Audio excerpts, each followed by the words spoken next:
Happy weekends, everyone! Today's Saturday, Marianga is on duty! April 27, springtime, it's best time to visit Japan! Hi everyone, it's Saturday and Marianga is on duty! And please don't forget to wear your mask!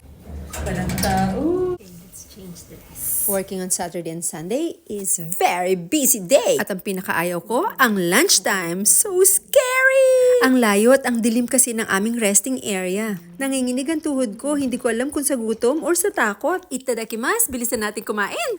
Kotse sa Madesta, ayan, natapos na rin. Halika na, balik na tayo sa ating working area. Look at this area, guys. Ooh, it's dark, scary. Come on, let's go fast. Ooh. At ayan, sa sobrang takot ko, parang may narinig ako mga kumakalampal. Hindi ko alam kung naririnig nyo rin to. Ayoko nito. Takot ako. Scary. What's that sound?